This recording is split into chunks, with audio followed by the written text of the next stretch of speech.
I pulled into the stop-and-go parking lot a full 15 minutes before my shift was set to start, noticing right away how a blue sedan had parked crooked across 2 spaces. The new guy.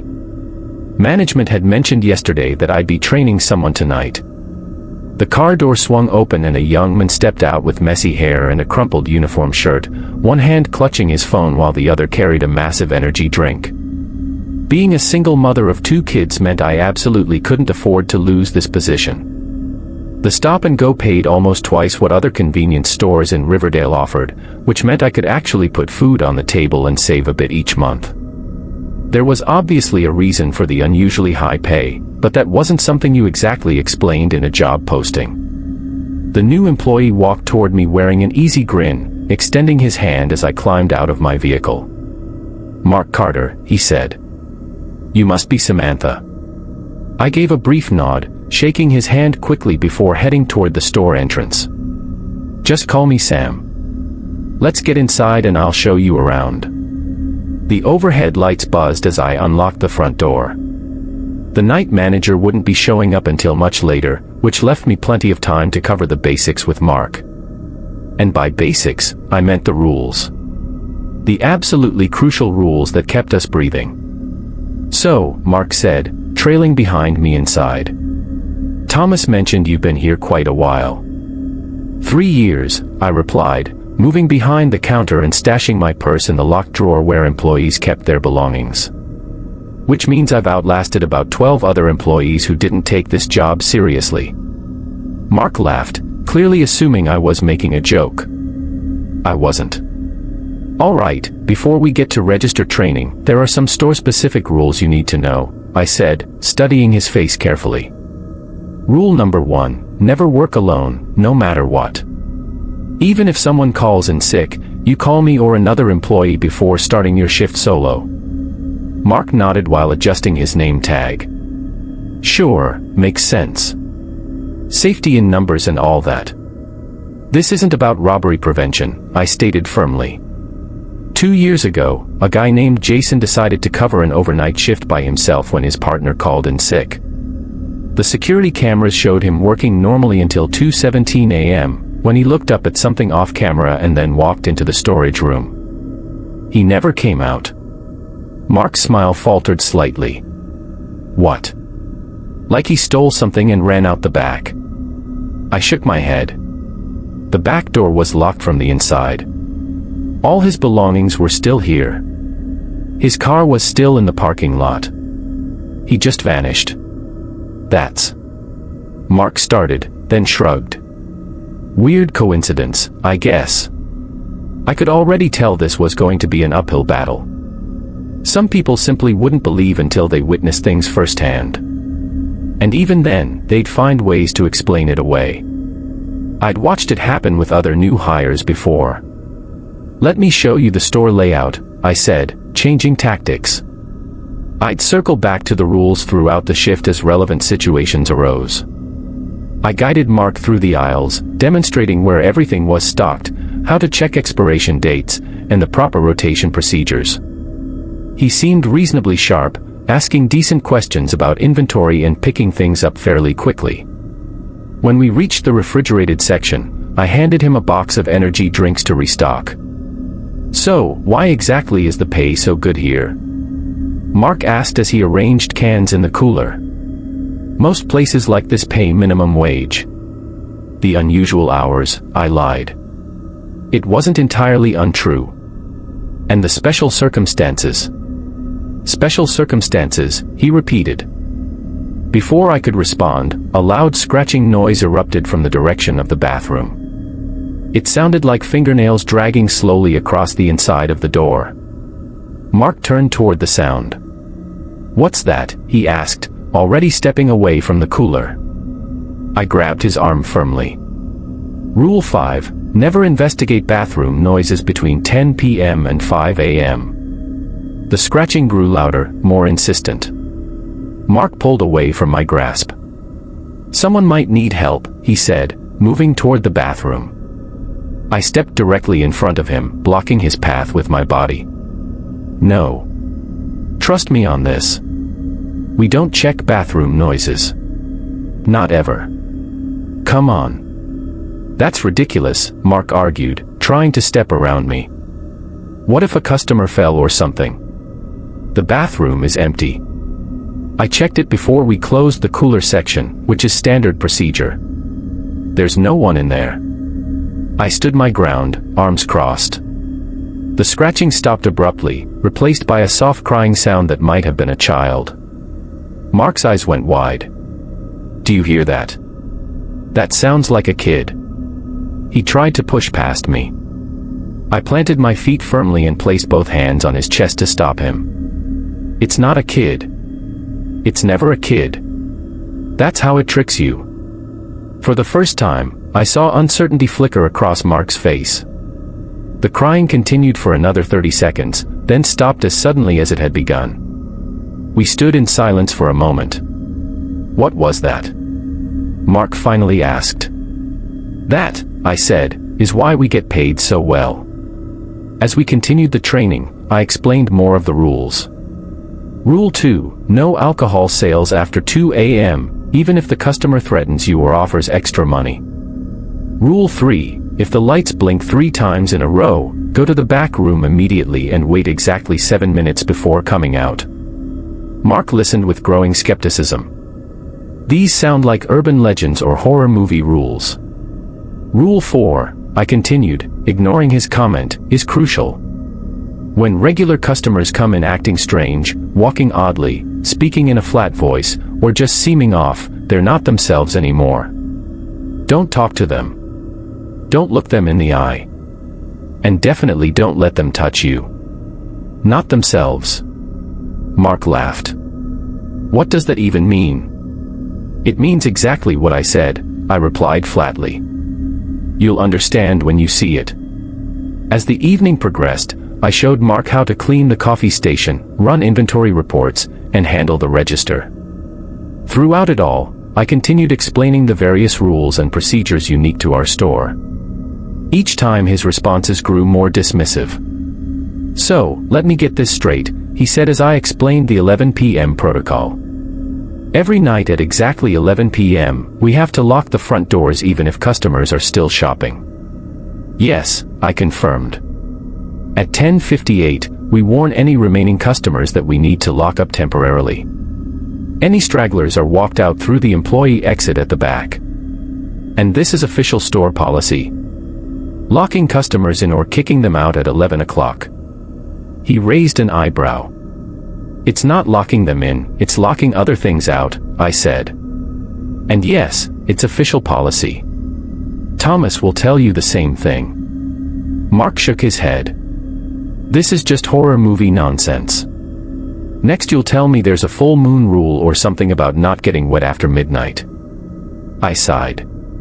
Even Emma was more receptive to important instructions than this grown man. Even Jacob knew when to take things seriously. Look, I said. I have 2 kids at home who need me. Emma and Jacob don't have anyone else. I follow these rules because I want to go home to them every morning. Whether you believe in the reasons or not, follow the procedures. That's all I'm asking. Mark's face softened slightly at the mention of my children, but the doubt lingered in his eyes. At 9:45 p.m., the bell above the door chimed as a customer entered. I immediately recognized the tall figure in the black hoodie. Mark tensed beside me, his hand slowly reaching for his phone. It's okay, I said quietly, moving to the coffee machine. I poured a large black coffee and placed it on the counter, not making any move to ring it up. The tall man nodded almost imperceptibly and took the coffee. I could feel Mark staring as the man walked to the far corner of the store and seemed to blend into the shadows. What was that? Mark whispered. Why didn't you charge him? That's William, I explained. He helps with problems. The free coffee is a courtesy. Helps with what problems? Mark pressed. The kind that make the rules necessary.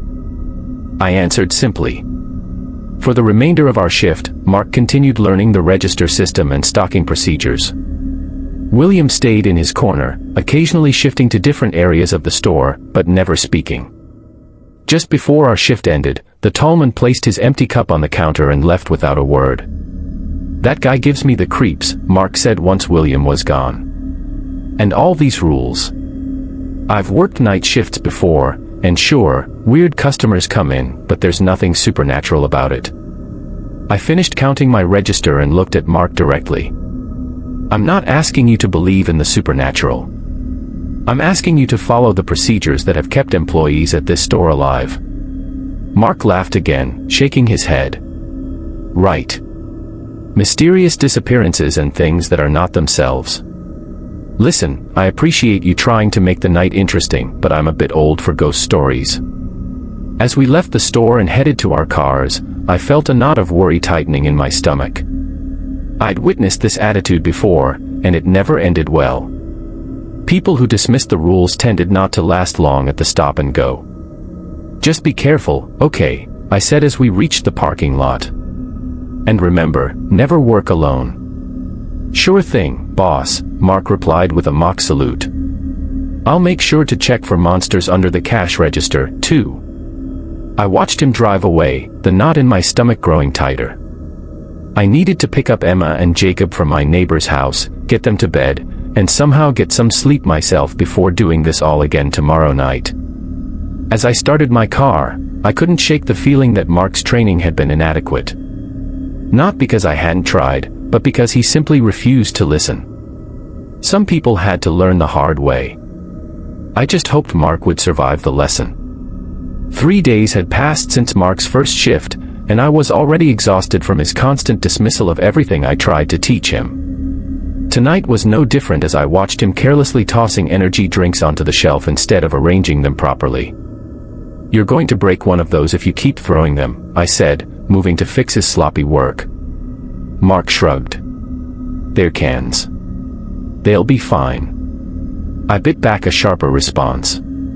My kid's babysitter had called in sick today, forcing me to drop Emma and Jacob at my mother's house across town.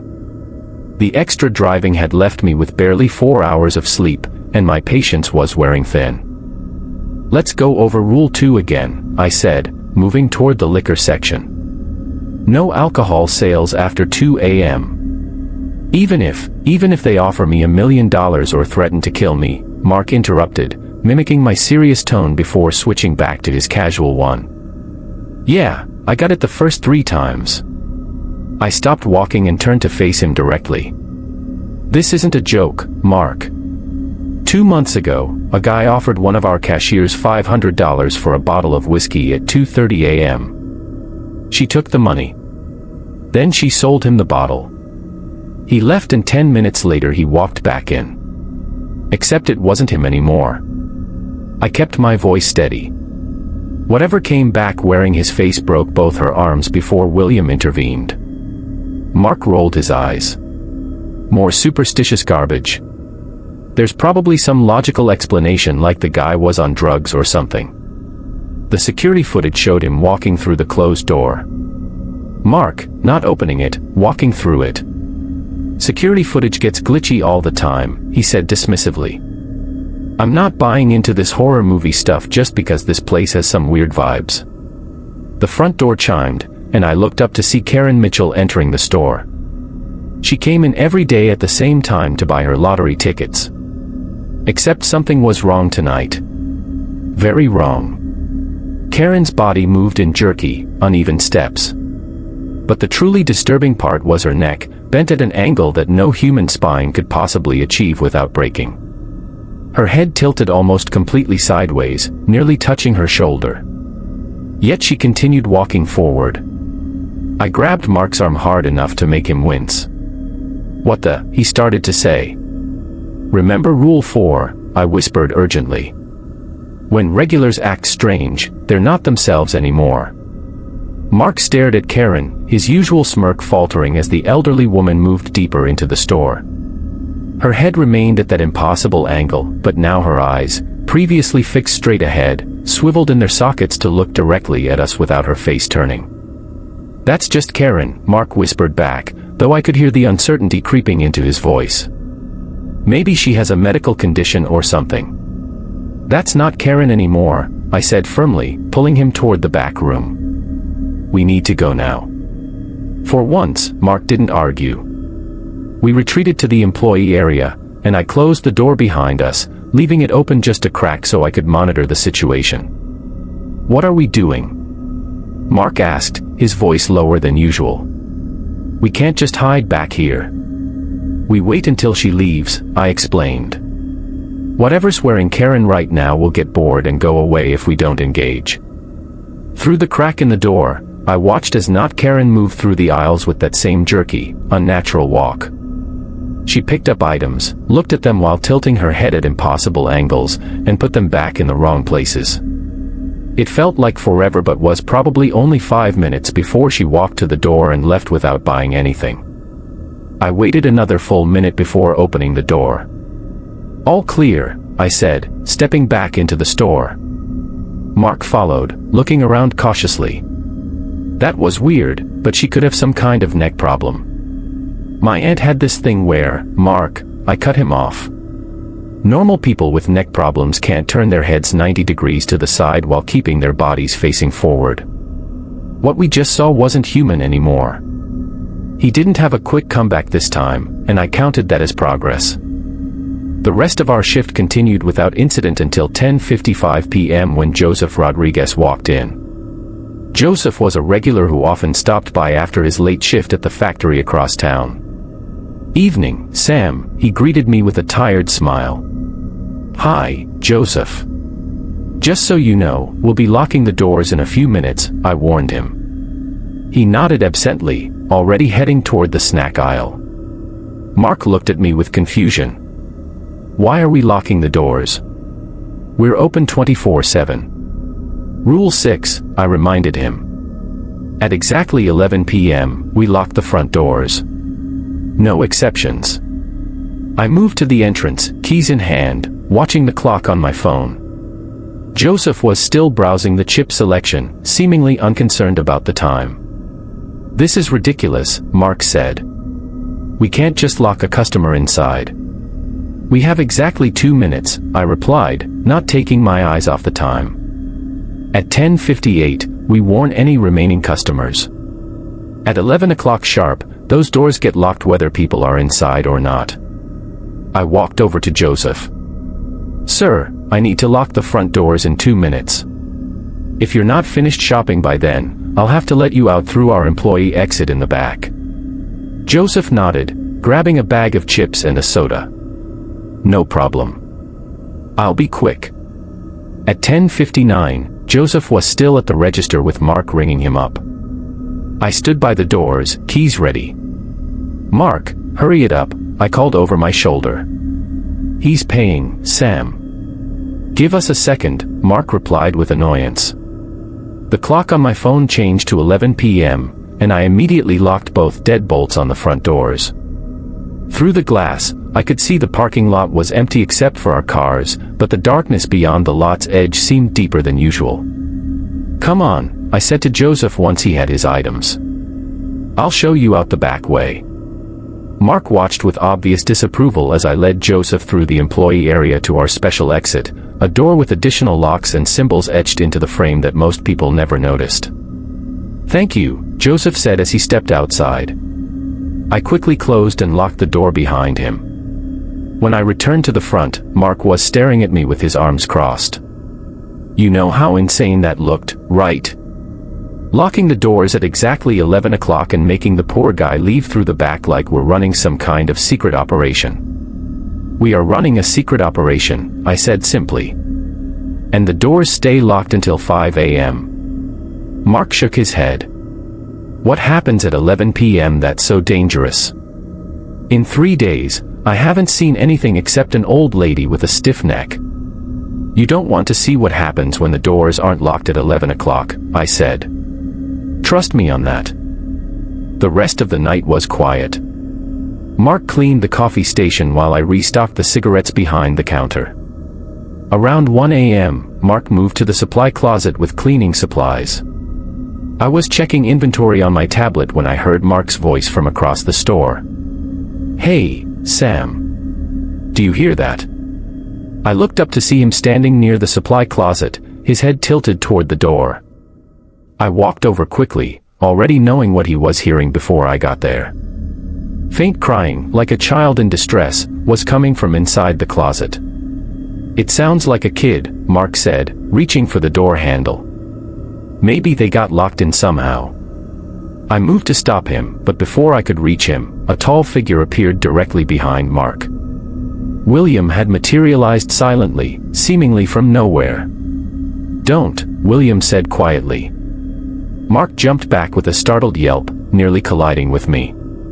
His eyes were wide as he stared at William, who stood perfectly still between Mark and the closet door. "Jesus Christ!" Mark gasped. "Where did you come from?" William didn't answer, he never did. Instead, he placed one hand against the closet door, and the crying sound immediately stopped. "Mark, this is William," I said, watching as the color slowly returned to Mark's face. "I told you about him on your first night. He protects us." "Protects us from what?" Mark asked, his voice uncharacteristically small. William turned his hooded head slightly toward Mark, his face hidden in shadow. "From what exists beyond the rules," he said in a deep, quiet voice. It was the most I'd ever heard William speak at once. He took his hand off the door and walked away to his usual corner. Mark watched him go, then looked at me. For the first time since I'd met him, he didn't look smug at all. "What the hell is going on in this place, Sam?" he asked. "I've been trying to tell you," I said. "The rules aren't superstition. They're survival." Mark looked back at the supply closet, which was now completely silent. "And if I had opened that door?" I didn't answer immediately, remembering the night shift worker 2 years ago who had done exactly that. "We never found enough of him to hold a funeral." "Let's just say you wouldn't be finishing your shift," I finally replied. "And I'd be training someone new tomorrow." Mark was quieter for the rest of the night. He still didn't fully believe. I could tell doubt still lingered, but at least now he was thinking about it. Sometimes just getting someone to question their disbelief is all you need. As our shift ended and the morning crew arrived, I grabbed my stuff and headed for the door with Mark walking behind me. "Sam," he said as we reached our cars, "that thing with William tonight, I can't explain that." "You don't need to explain it," I replied. "You just need to respect it." "But the crying in the closet was not a child," I finished for him. "It's never a child." Mark nodded slowly. "I'll see you tomorrow night then." I watched him drive away, hoping that tonight's events had finally gotten through to him. The rules kept us alive, but only if we followed them. And I had the feeling Mark was still deciding whether to believe. A week had passed since the incident with William at the supply closet. I'd hoped that experience might have knocked some sense into Mark, but if anything, his attitude about the store rules had only worsened. He'd briefly seemed shaken, but now was even more stubborn than before, which worried me more than when he simply didn't know. Tuesday night, we were working together again at the Stop and Go. I was putting new candy on the shelves while Mark worked the register, glancing between his phone and a sports magazine he'd brought from home. The clock on the wall showed 10:55 p.m. "Mark," I called out. "It's almost 11 o'clock. Time to lock up." He barely glanced up from his phone. "Yeah, in a minute." I left the candy boxes and walked to the front. "Not in a minute. Now. We need to warn any customers and get the doors locked by 11 o'clock sharp." "Relax, Sam. There's nobody even in the store right now." He flipped a page in his magazine. "That's not the point. The doors get locked at 11 o'clock whether customers are here or not." I moved toward the entrance, keys already in hand. The parking lot was empty except for our cars, but that didn't matter. Rules were rules, especially this one. "Mark, put that down and help me check the store," I said, my voice tightening with urgency. He sighed dramatically but set his phone aside. "Fine. I'll check the back aisles." At 10:59, I stood by the front doors, watching the seconds count down on my phone. Mark was supposed to be making a final sweep, but I couldn't see him anywhere. The time changed to 11 p.m. I reached for the locks, then hesitated. "Mark," I called out. "Are you done checking?" No answer. I should have locked the doors immediately, but I needed to know if Mark had found someone. "Mark," I called again, louder this time. Finally, his voice came from the back. "Yeah, all clear." I turned back to the doors, but as I did, I noticed the time on my phone, 11:01 p.m. A chill ran down my spine. I quickly locked both deadbolts. 11:02 p.m. Mark strolled back to the front, completely unconcerned. "Nobody back there. Told you we were empty." "The doors are supposed to be locked at 11 o'clock, I said, my voice tight. "It's now 11:03. So we're a few minutes late." "Big deal." He shrugged and returned to the counter. I followed him, feeling a mixture of anger and fear. "It is a big deal." 3 minutes late, Mark. "Do you have any idea what can happen in 3 minutes?" "Let me guess, demons will crawl through the doors and eat our souls." He rolled his eyes. "Last year," I said, lowering my voice, "a girl named Rebecca was 15 minutes late locking up. They found her with her skin turned inside out." Mark's smirk faltered for a second before he forced a laugh. "Come on, Sam. Skin turned inside out? That's not even physically possible." "I saw the photos, Mark. Thomas showed them to all of us as a warning." I wasn't lying. The images of Rebecca's body had haunted my nightmares for weeks afterward. Whatever came through those doors didn't just kill her, it unmade her. Something in my tone must have finally gotten through to him, because he didn't immediately dismiss me. Instead, he looked toward the front doors, now securely locked, and swallowed hard. "You're serious," he said, more statement than question. "Dead serious. 3 minutes late is 3 minutes too many." Mark didn't say anything else about it that night, but I noticed him glancing at the doors more often, especially when the wind picked up outside and branches scratched against the glass. Thursday night's shift started normally enough. We had a steady stream of customers until about midnight, then the usual late-night lull set in. Mark had been quieter than usual, actually following procedures without much complaint. I hoped our conversation about Rebecca had finally made an impression. At 1:30 a.m., without any warning, the lights went out. Not just the store lights, everything. The street lights outside, the neon open sign, even the emergency lights failed to kick in. The store went completely dark. "Power outage," Mark's voice came from somewhere near the register. I fumbled for my phone in my pocket, turning on the flashlight.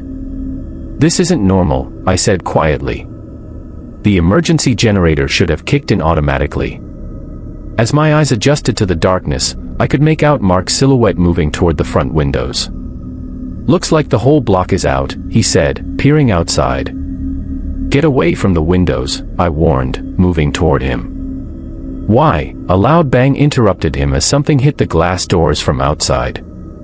Then another bang, and another, multiple impacts, like someone or something was throwing themselves against the entrance. "Mark, get back." I grabbed his arm and pulled him away from the windows just as my flashlight beam caught glimpses of figures pressing against the glass. Their features were distorted, faces stretched and twisted in ways that human faces simply couldn't bend. "What the hell?" Mark gasped, trying to look directly at them. I yanked him further back, putting myself between him and the doors. "Never look directly at them," I hissed. "Keep your eyes down or closed." The banging grew more insistent, the glass doors rattling in their frames. My flashlight beam shook as my hand trembled. From the corner of my eye, I could see multiple figures now, their bodies pressed against the glass, hands flat against the surface. "What are they?" Mark whispered, his voice stripped of all its usual cockiness. "I don't know," I admitted, "and I don't want to find out." Then I noticed movement at the back of the store. A tall figure emerged from the shadows, walking calmly toward the front. William. I hadn't seen him come in earlier, but somehow he was here when we needed him most. William walked past us without a word, heading straight for the doors. As he approached the entrance, the figures outside scattered immediately, vanishing into the darkness beyond the parking lot. The banging stopped. Seconds later, the power came back on, lights blinking on, refrigerators buzzing back to life, the electronic register rebooting with a series of beeps. It was as if nothing had happened. William stood at the doors for another moment before turning and walking to his usual corner. He didn't speak or look at us, but his message was clear: he had protected us. Mark leaned against the counter, looking pale. "What just happened?" he asked, his voice barely above a whisper. "That's why we locked the doors at 11 o'clock, I said simply. For the rest of our shift, Mark was subdued.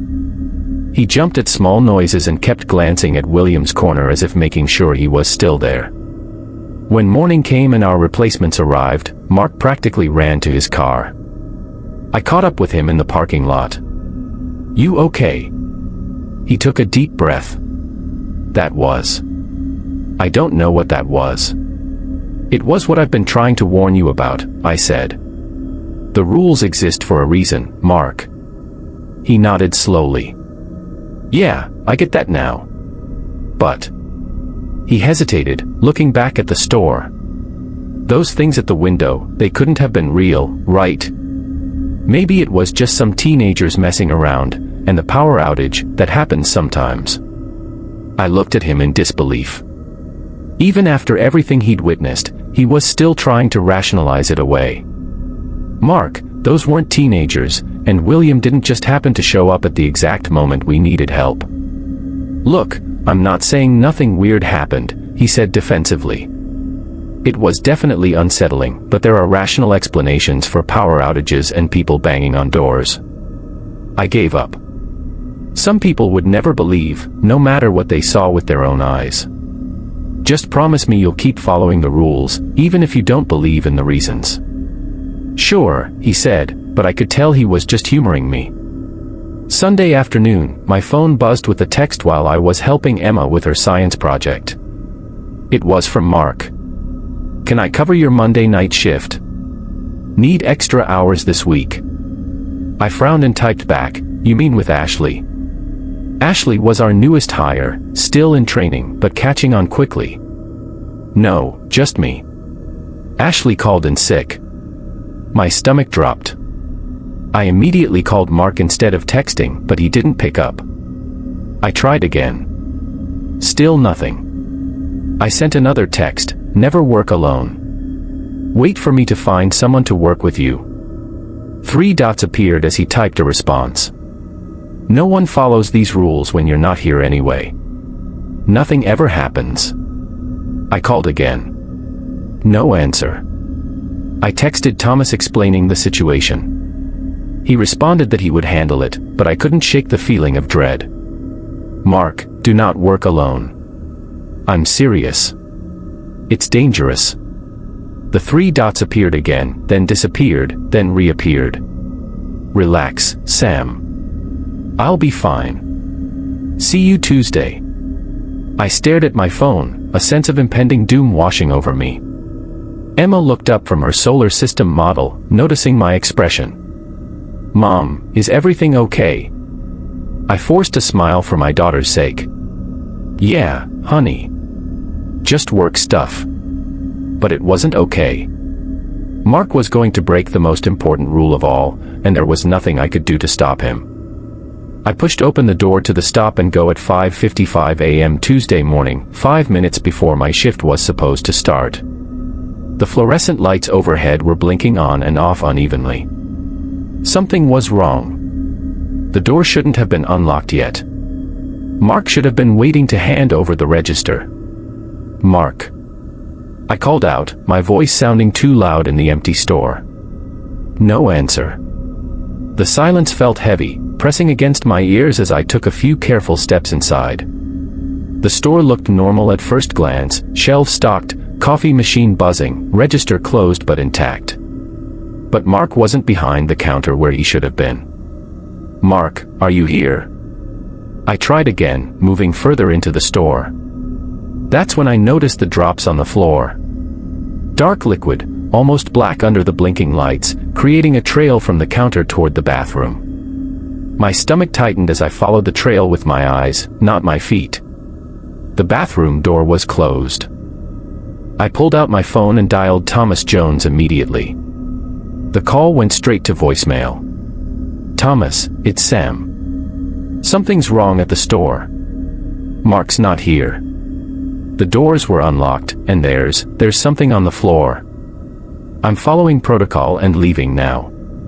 My hand shook as I ended the call. Protocol was clear. If anything seemed wrong when arriving for a shift, we were to leave immediately and contact management. No exceptions. I backed toward the entrance, keeping my eyes on the bathroom door. The trail of dark droplets glistened under the stuttering lights. I didn't want to think about what it might be, but my mind filled in the blanks anyway. As I reached the door, the lights flickered violently then steadied. When the light stabilized, I saw that the dark drops weren't black at all. They were deep, unmistakable red. I turned and ran to my car, fumbling with my keys before managing to unlock it. Once inside, I locked the doors and started the engine with trembling hands. As I pulled out of the parking lot, I glanced in my rearview mirror. The store lights continued flickering on and off, and for a split second, I thought I saw a tall figure standing in the doorway. But when I looked directly, there was nothing there. The drive home took 15 minutes, but it felt like hours. My mind raced through possibilities, each worse than the last. Mark had broken the cardinal rule, never work alone. Whatever happened to him was the consequence of that choice. Emma and Jacob were eating breakfast when I walked in. Mrs. Patel from next door had stayed overnight to watch them, as she often did during my shifts. "Mom." Jacob jumped up from his cereal, milk dripping down his chin. "You're home early." Emma immediately sensed something was wrong. "Did something happen at work?" Mrs. Patel looked up from pouring orange juice, her eyebrows raised in question. "There was a problem at the store," I said carefully, setting my purse down. "I had to come home early." "What kind of problem?" Emma asked, watching me closely. I forced a smile. "Just some maintenance issues. Nothing for you to worry about." Mrs. Patel gathered her things, and I walked her to the door, thanking her for staying with the kids. "Is everything all right, Samantha?" she asked quietly. "You look pale." "I'm fine," I lied. "Just tired." "Thank you again for watching them." After she left, I made myself a cup of coffee with shaking hands and sat at the kitchen table, trying to appear normal for my children's sake. Jacob chattered about a dream he'd had while Emma continued studying my face with concern. "Mom, you're acting weird," she finally said. "Did something scary happen?" I looked at my daughter, wondering how much to tell her. Emma had always been intuitive, picking up on things most kids her age missed. "I'm just worried about a coworker," I admitted. "He might be in trouble." "The one who doesn't believe in the rules?" Emma asked. I blinked in surprise. I hadn't realized I'd mentioned Mark's attitude to my children. "Yes, that one." Emma nodded solemnly. "You always say rules keep us safe." "They do," I agreed, reaching across the table to squeeze her hand. "That's why it's so important to follow them." The morning crawled by. I called Thomas 3 more times, but each call went straight to voicemail. I helped the kids with their homework, made lunch, and tried to act like everything was normal while checking my phone every few minutes. By early afternoon, Jacob was absorbed in a video game while Emma read a book on the couch beside me. At 3:42 p.m., my phone rang. I didn't recognize the number, but I answered immediately. "Hello. Is this Samantha Wilson?" a male voice asked. "Yes, this is she." "Ms. Wilson, this is Detective Ryan Bennett with the Riverdale Police Department. I understand you work at the stop-and-go convenience store on Maple Street."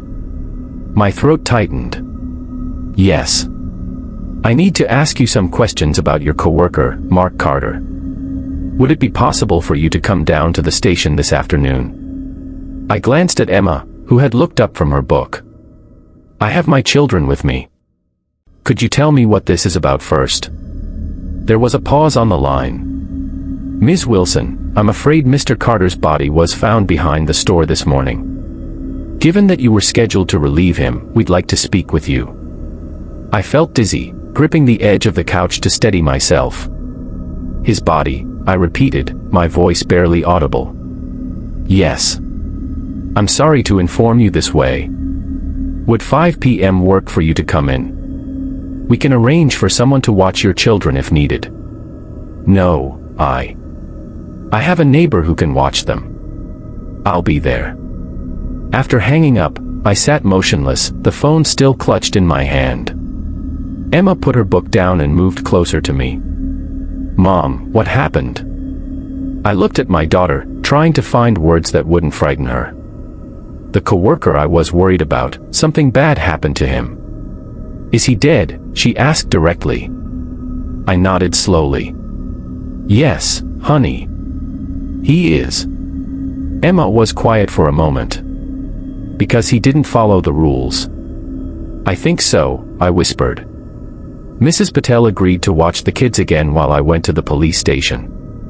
Before leaving, I hugged Emma and Jacob tightly, promising to be back soon. Emma hugged me extra hard, as if she understood the danger I faced every night at work. The police station was busy when I arrived. An officer directed me to a small interview room where Detective Bennett waited with a notepad. "Ms. Wilson, thank you for coming in," he said, gesturing to the chair across from him. "I understand you discovered the store in an unusual condition this morning." I sat down, folding my hands in my lap to keep them from shaking. "Yes. The doors were unlocked when I got there, and Mark wasn't there. There were drops on the floor. Red drops." "And you called your manager and left immediately?" "Yes. That's our protocol if anything seems wrong." Detective Bennett nodded, making a note. "Can you tell me about your last interaction with Mark Carter?" I explained about the text messages, how Mark had insisted on working alone despite my warnings. "And why exactly were you so concerned about him working alone?" Bennett asked. "It's against store policy. The first rule is never work alone, especially during overnight shifts." "Why is that rule so important?" I paused, knowing how it would sound. "There have been incidents at the store. People who worked alone disappeared, or were found dead." Bennett's face remained neutral, but I could see the skepticism in his eyes. "What kind of incidents?" 2 years ago, an employee named Jason disappeared during a solo overnight shift. Last year, a girl named Rebecca was found dead after failing to lock the doors at 11 p.m. There are specific rules we follow to stay safe. Rules like... I took a deep breath and listed them. Never work alone. No alcohol sales after 2 a.m. Don't investigate bathroom noises between 10 p.m. and 5 a.m. When regular customers act strange, they're not themselves anymore. If lights flicker 3 times, go to the back room and wait 7 minutes. At exactly 11 p.m., lock the front doors. No exceptions. As I spoke, Bennett's expression shifted from neutral to incredulous. "Ms. Wilson, these sound like superstitions, not safety protocols." "They're not superstitions," I insisted. "They keep us alive." Did Mark Carter believe in these rules? No. He thought they were ridiculous. He called them horror movie nonsense and superstitious garbage. Bennett made another note. "Ms. Wilson, I need to tell you how Mark Carter died. His body was found dismembered behind the store. His limbs and head were separated from his torso." I closed my eyes, feeling sick. I told him not to work alone. "Do you know anyone who might have wanted to harm Mr. Carter?" I shook my head. "No. Mark was new. He'd only been working at the store for about 2 weeks. And these rules you mentioned, they're official store policy?" "Yes. Thomas Jones, our manager, is very strict about them." Bennett wrote something down. "We'll be speaking with Mr. Jones as well. In the meantime, I need to ask where you were between midnight and 5 a.m. last night." "I was at home with my children." My neighbor, Mrs. Patel, stayed over to watch them while I slept. She can confirm I was home all night. The detective nodded. We'll check that. One more question, the security cameras at the store, do they record continuously? Yes. Thomas has access to all the footage. Thank you for your time, Ms. Wilson. We'll be in touch if we have more questions. As I stood to leave, Bennett added, I'd advise against discussing the details of Mr. Carter's death with others while this investigation is ongoing. I nodded and left. Mark's death weighed heavily on me. I had tried to warn him. I had tried so hard. The next morning, Thomas Jones called me at 9 a.m. Sam, I need you to come to the store. The police are reviewing the security footage from Monday night. An hour later, I sat in Thomas's office with Detective Bennett and another officer. Thomas looked grim as he pulled up the footage on his computer. The video showed Mark alone in the store around 10:30 p.m. Monday night. He was reading his magazine at the counter, occasionally checking his phone. At 10:55 p.m., he glanced at the clock but made no move toward the doors. 11 p.m. came and went. The doors stayed unlocked. At 11:17 p.m., a hooded figure appeared outside the store. Mark looked up as the person entered. They conversed, though the video had no sound. Mark seemed relaxed, even smiling as he rang up the person's purchases. At 11:32 p.m., the bathroom door opened on its own. Mark noticed, looking confused. The hooded person pointed toward the bathroom. Mark shook his head, but the person gestured again. A moment later, sounds must have come from the bathroom because Mark turned his head sharply in that direction. The hooded person walked toward the bathroom. After a pause, Mark followed. The video showed both of them entering the bathroom. The door closed behind them. For 5 minutes, nothing happened. Then the lights began to flicker.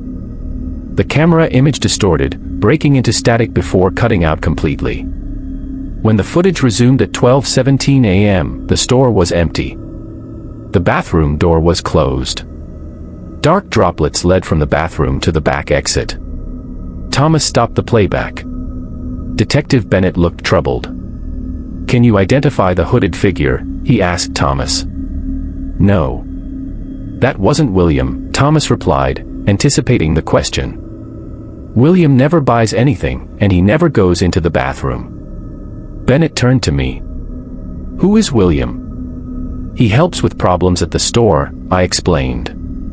"He's tall, wears a black hoodie, but he's protective.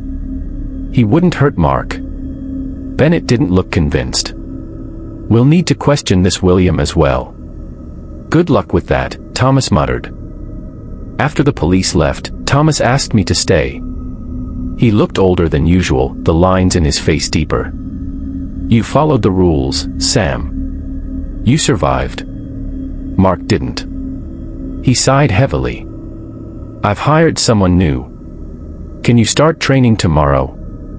"Someone new already?" I asked, surprised by how quickly Mark had been replaced.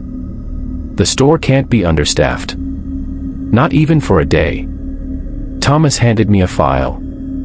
"Her name is Ashley Peterson, 26. Good references. She starts tomorrow night." I took the file, feeling numb. "And what do I tell her about Mark?" "The truth," Thomas said simply. "The rules keep you alive. Breaking them gets you killed." I nodded slowly, thinking of Emma and Jacob waiting at home. I needed this job. The pay was too good to give up, especially as a single mother. But more than that, I understood now that what we did at the stop and go was important. The rules weren't just for our safety, they were for everyone's. "I'll be here," I said.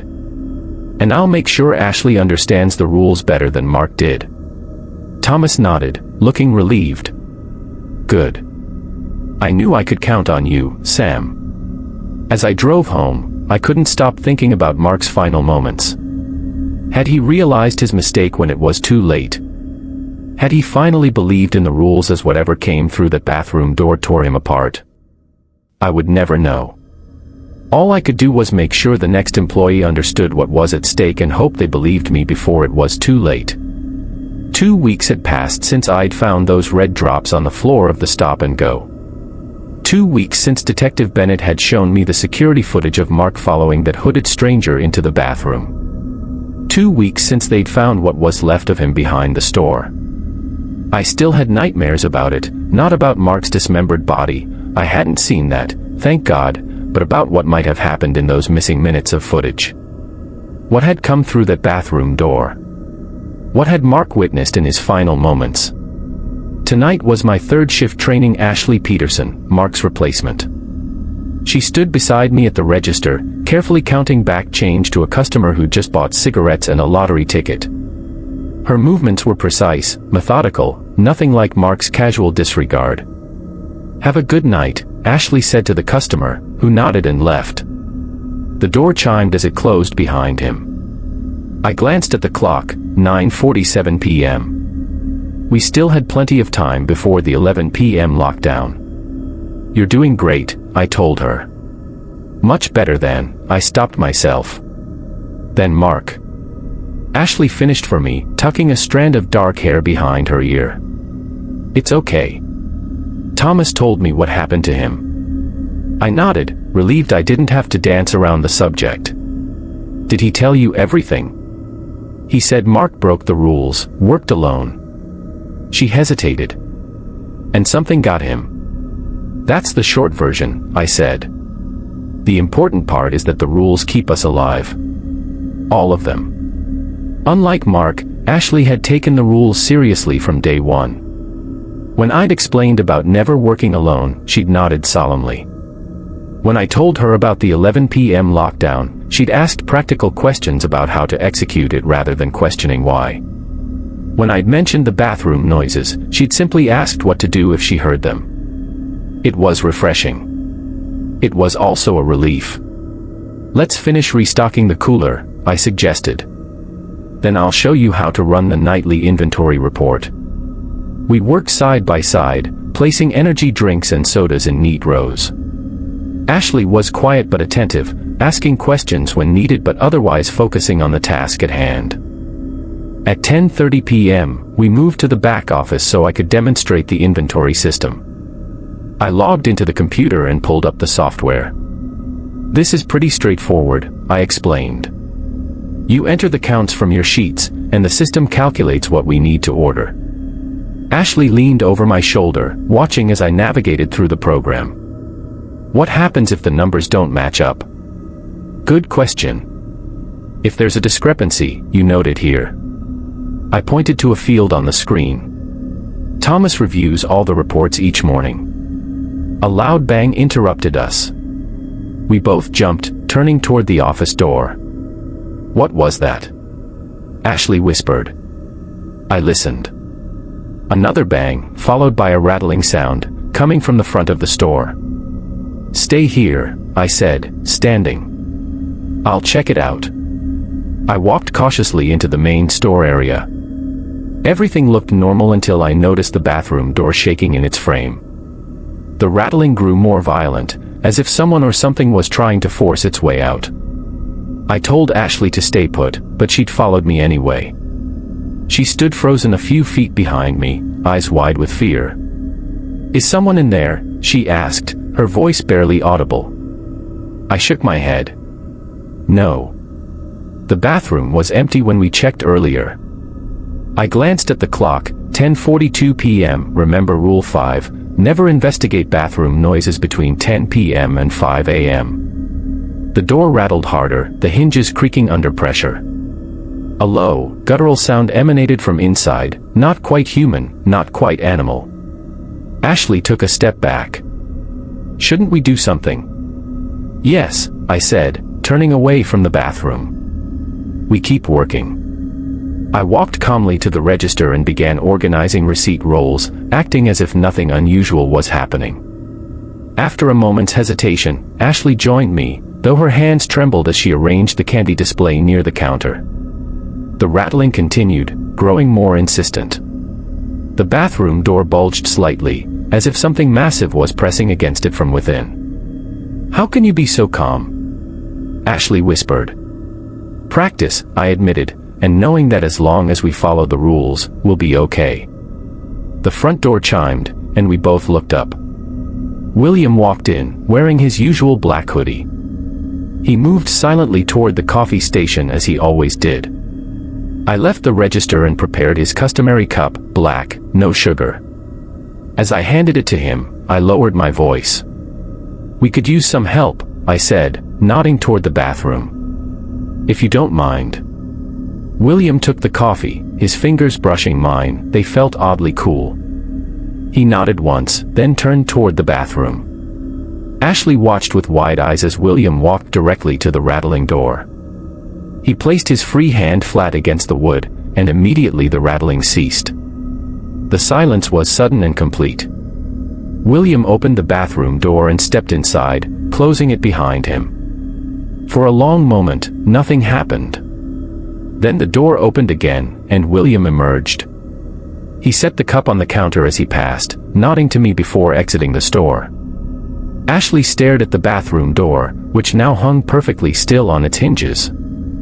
What did he do? I don't know exactly, I said honestly. But William helps with problems. That's what he does. She looked at me, her expression a mixture of fear and awe. Is he human? I hesitated.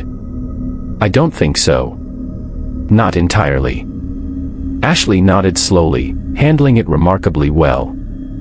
And the thing in the bathroom? Also not human, I said. And that's all you need to know. We finished our tasks in silence. At 10:55 p.m., I reminded Ashley about the lockdown procedure. She helped me check the store for customers, then stood by as I secured both deadbolts at exactly 11 p.m. Perfect timing, she said, checking her watch. Always, I replied. 3 minutes late is 3 minutes too many. The rest of the night passed without incident. We cleaned, restocked, and ran reports. Ashley asked intelligent questions and followed instructions carefully. By 2 a.m., I felt confident she would survive working at the stop and go. Then the front door opened. I looked up, surprised. The doors were locked. No one should have been able to enter. Thomas Jones stood in the entrance, keys in hand. He rarely visited during overnight shifts, preferring to handle store business during daylight hours. Evening, Sam, he said, nodding to me, then Ashley. He looked tired, the lines around his eyes deeper than usual. Is everything okay? I asked. I need to speak with you privately, he said. Ashley, can you watch the front for a few minutes? Ashley nodded. Of course, Mr. Jones. Thomas led me to the back office, closing the door behind us. He sat in the chair behind the desk, gesturing for me to take the other seat. You've done well with Ashley, he said. She's catching on quickly. She listens, I replied. Unlike Mark. Thomas nodded grimly. Mark's death was unfortunate but not unexpected. Some people refuse to believe until it's too late. He opened a drawer and pulled out a thick folder. Sam, you've been with us for 3 years now. You've followed the rules, trained new employees, and survived. That's more than most can say. I have kids to go home to, I said simply. The rules keep me alive for them. Yes, they do. Thomas leaned forward, his expression serious. But it's time you understood why the rules exist in the first place. He opened the folder, revealing photographs, diagrams, and what looked like ancient symbols. The stop and go isn't just a convenience store, he said. It stands on a weak point between dimensions, a thin spot in the fabric of reality. I stared at him, processing his words. Part of me had always suspected something like this, but hearing it stated so plainly was still shocking. The rules don't just keep you safe, they keep everything on the other side from getting through, Thomas continued. The 11 p.m. lockdown. That's when the barrier is weakest. The bathroom noises. Something trying to create an opening. The customers who aren't themselves anymore. They've been influenced by what lies beyond. I thought about Karen Mitchell with her impossibly bent neck, about the figures that had pressed against the glass doors the night the power went out. "And William?" I asked. Thomas's expression softened slightly. "William is not human, as you've probably guessed. He's a guardian who chose to help us. There are others like him, but most don't care about our world. William is different. He protects us," I said. "He protects the boundary," Thomas corrected. "We just happen to be on this side of it." I took a deep breath, trying to absorb everything. "Why are you telling me this now?" "Because things are getting worse," Thomas said, his voice low. "The incidents are becoming more frequent. The entities on the other side are growing more aggressive. We need employees who understand what they're really guarding." "Does Ashley know?" Thomas shook his head. "Not yet. I wanted to tell you first. You've earned the right to know." He closed the folder and handed it to me. "Take this home. Study it. The more you understand, the better your chances of survival." I accepted the folder. "Thank you for trusting me with this." "You've proven yourself trustworthy," Thomas said, standing. "Now, let's get back out there before Ashley starts wondering what we're discussing." When we returned to the front, Ashley was helping a truck driver find the energy drinks. Thomas nodded to both of us before leaving, the bell chiming as the door closed behind him. "Everything okay?" Ashley asked once the truck driver had left. "Yeah," I said, tucking the folder into my bag. "Just a performance review." The rest of the night passed quietly. At 3:45 a.m., Ashley took her break while I manned the register. At 4 a.m., the bell chimed again as another truck driver entered. He was tall and broad-shouldered with 3 days' worth of stubble and bloodshot eyes. "Pack of Marlboros and a fifth of vodka," he said, placing a $20 bill on the counter. Ashley, who had just returned from her break, moved to get the cigarettes while I handled the money. "I'm sorry, sir," I said, "but we can't sell alcohol after 2 a.m. store policy." The man's expression darkened. "It's just a bottle of vodka. No one's going to know." "I'm sorry," I repeated firmly.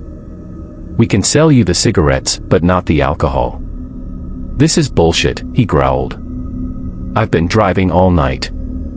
I need something to help me relax when I get to the motel." "We have other options," Ashley suggested, pointing to the energy drinks. "Or coffee."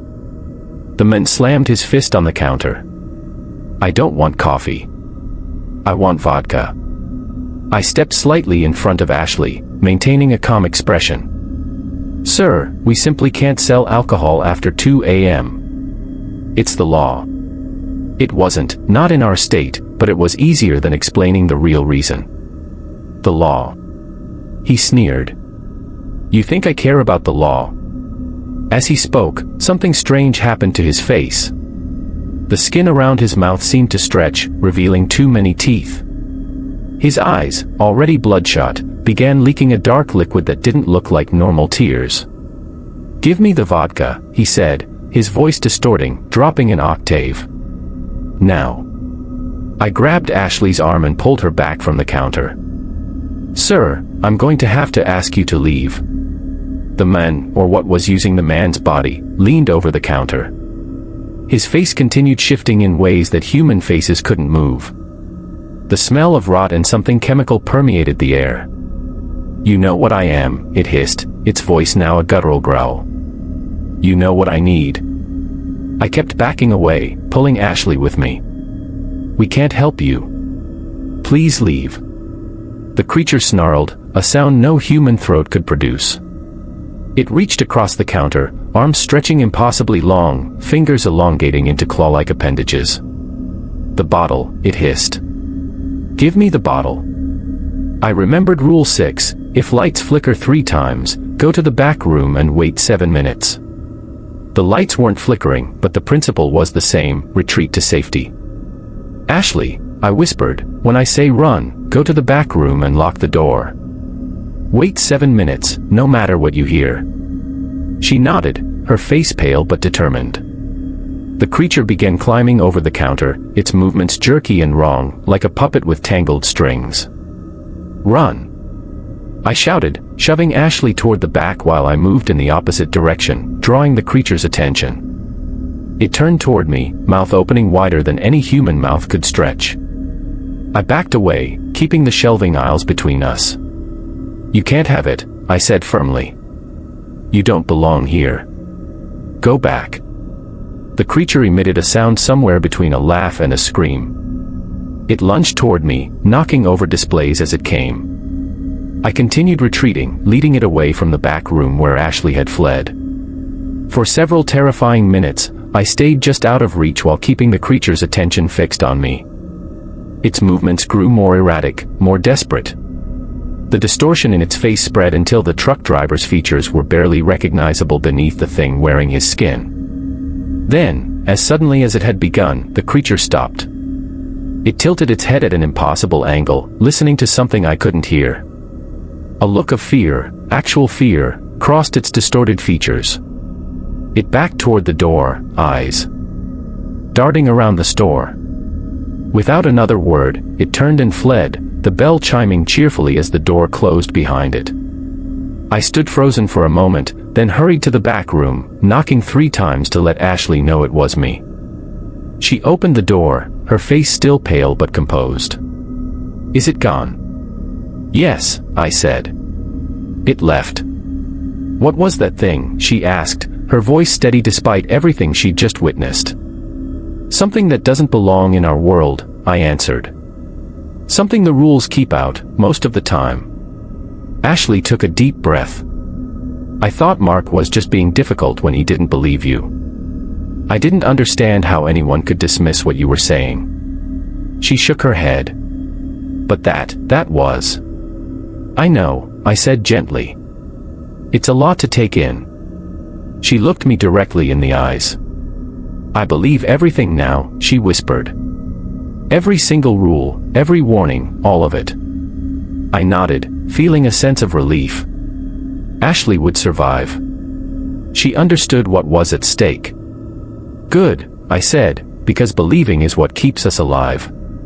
As dawn approached and our shift neared its end, I thought about the folder Thomas had given me, about the weak point between dimensions, about William and his role as guardian. I thought about my children, Emma and Jacob, sleeping safely at home, unaware of what their mother faced each night at work.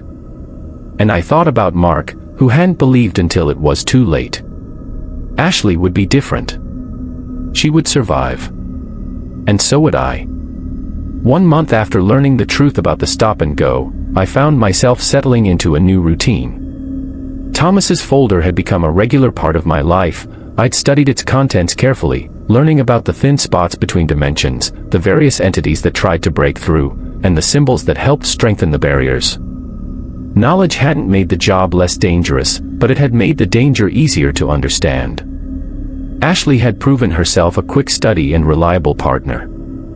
Unlike Mark, she followed the rules without question, having witnessed firsthand what happened when they were broken.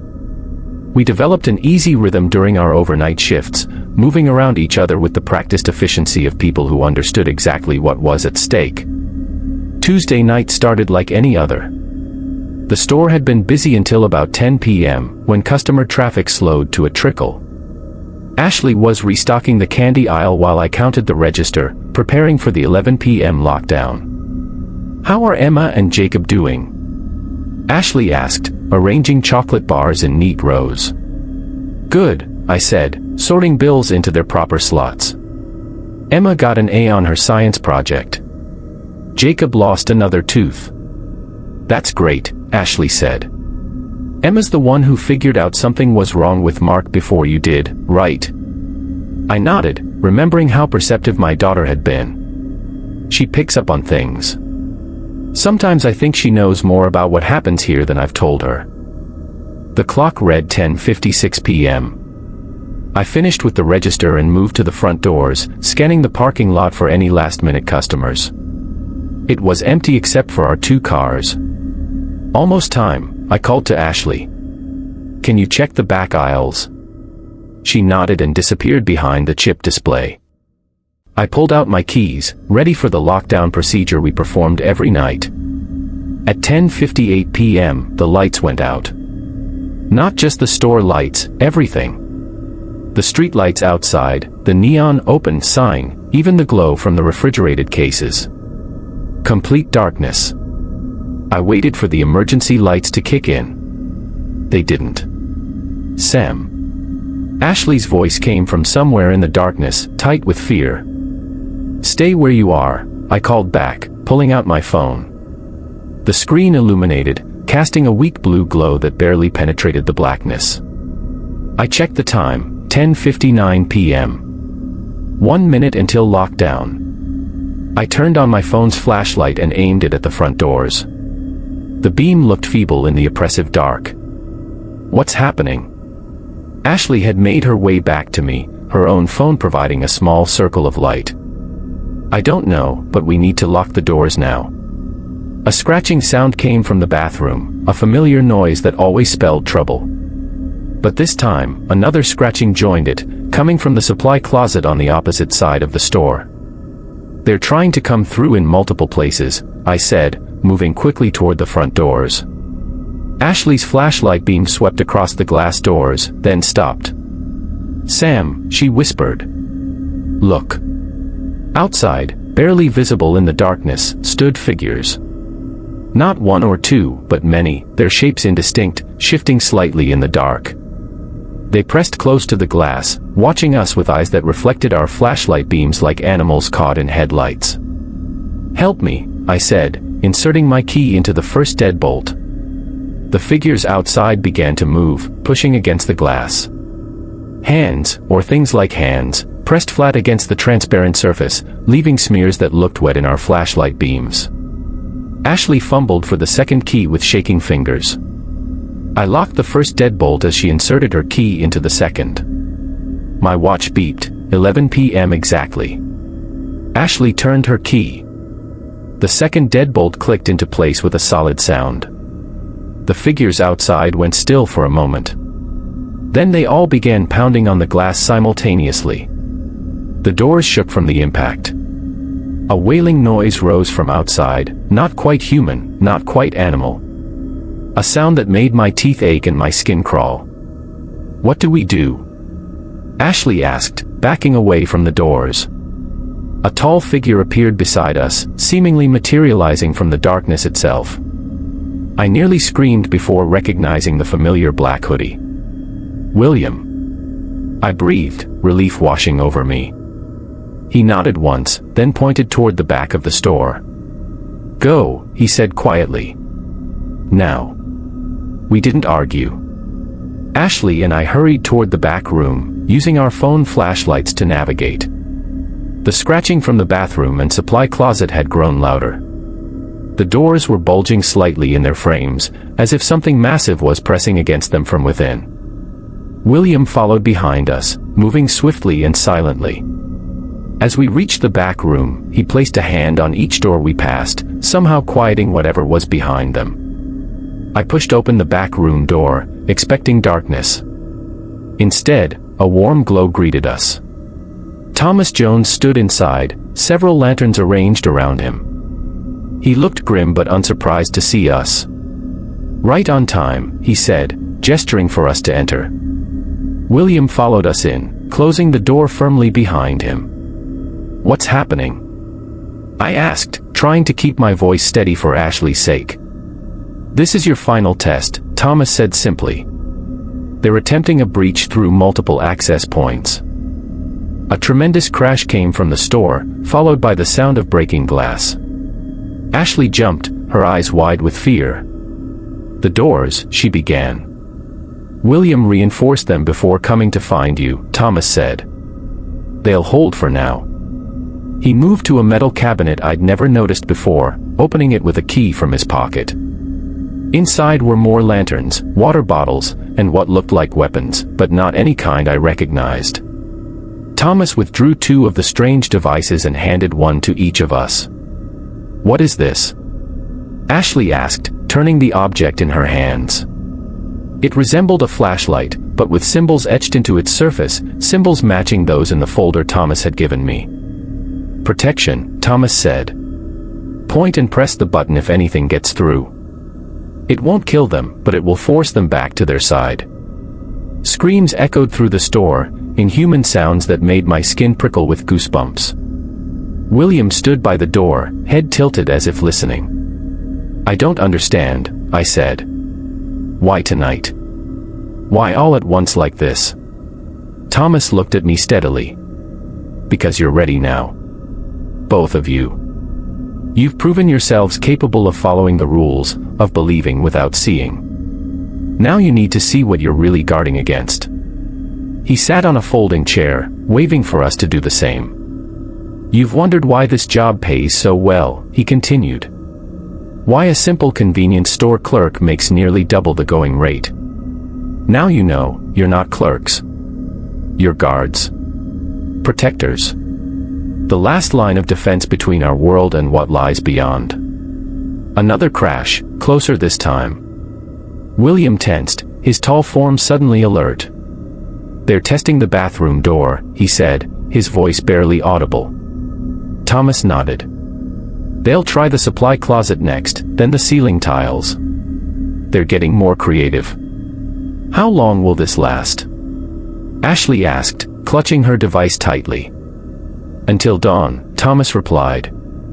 The barrier strengthens with sunlight.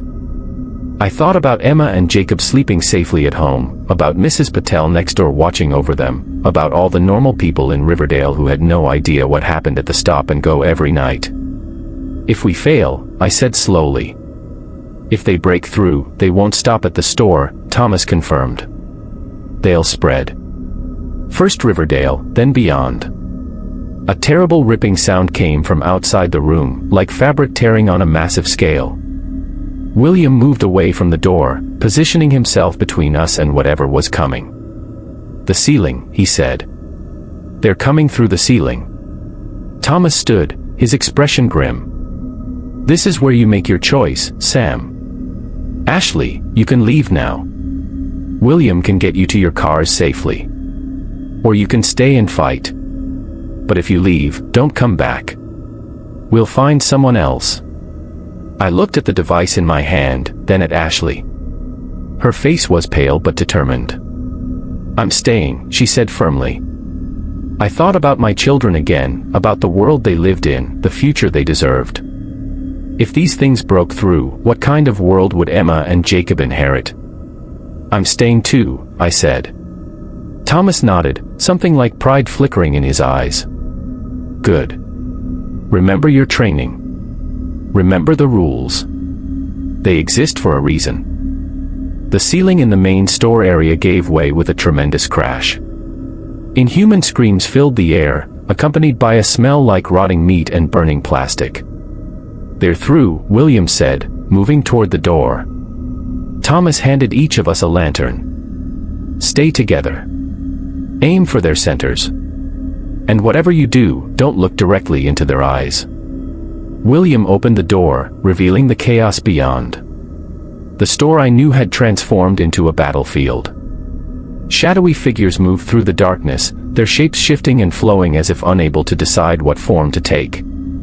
The ceiling was torn open, revealing not the night sky but something else, a strange darkness that hurt to look at. I raised my device, remembering everything I'd learned from Thomas's folder. These entities couldn't maintain form in our reality without attaching to something, an object, an animal, a person. If we could prevent them from finding anchors, they'd be forced back. For the next several hours, we fought. William moved like a blur, intercepting the largest entities before they could fully manifest. Thomas directed our efforts like someone who'd done this many times before. Ashley and I worked together, watching each other's backs, using our devices to repel anything that got too close. It was terrifying. It was exhausting. But somehow, we held on as the first gray light of dawn began filtering through the shattered ceiling. The entities began to retreat, the tears in reality slowly closing, the strange darkness fading away. By 6 a.m., it was over. The store was a wreck, broken glass, overturned shelves, debris scattered everywhere. But the breach had been sealed. Thomas surveyed the damage. Could have been worse, he said. Much worse. Ashley sat on the floor, her back against the counter, looking shell-shocked but alive. William had vanished, as he often did once the danger passed. What happens now? I asked, my voice hoarse from shouting warnings throughout the night. Now. Thomas almost smiled. Now you go home to your children. Rest. Come back tonight. The store will be ready. Just like that? Ashley asked incredulously. We almost died, and we just come back for another shift. That's the job, Thomas said simply. That's what you signed up for. I helped Ashley to her feet. We were both filthy, covered in a substance I didn't want to identify. But we were alive. I need to call home, I said. Check on Emma and Jacob. Thomas nodded. Use my office. The phone there still works. As Ashley and I made our way to the office, picking through the wreckage of the store, I felt something I hadn't expected, pride. We had faced the worst the other side could throw at us, and we had survived. We had protected not just ourselves, but everyone. I called Mrs. Patel. She told me the children were fine, still sleeping peacefully. They had no idea what their mother had just been through, what she had just fought. And that was exactly how it should be. As I hung up the phone, I looked at Ashley. You okay? She nodded slowly. I think so. It's just a lot to process. It gets easier, I said, though I wasn't entirely sure that was true. And it's important, what we do here. It matters. I know, she said. I just never thought I'd be guarding a doorway between worlds when I applied for a convenience store job. I nearly laughed at the absurdity of it. The benefits are good, though. True, she agreed, a small smile breaking through her exhaustion. We left Thomas's office and found him already directing a cleanup crew that had appeared from nowhere, men and women in unmarked coveralls efficiently removing debris, replacing broken fixtures, restoring the store to its normal appearance. Go home, Thomas told us. Be back by 10 p.m. We'll be ready. As we walked to our cars, the morning sun warming our faces, I realized my life had fundamentally changed. I wasn't just a convenience store clerk making good money anymore. I was now something more, a protector of the boundary between worlds, a guardian standing watch so that people like my neighbors, my children's teachers, the truck drivers who stopped by for coffee, could live their lives unaware of the darkness that pressed against the edges of reality. For Emma and Jacob, I would do it. I would come back night after night, following the rules, keeping the dangerous things at bay. I couldn't even think about what would happen if I didn't. I got into my car and saw Ashley doing the same. We would both return tonight, ready to work another shift, ready to stand guard. This was our choice now. This was our job.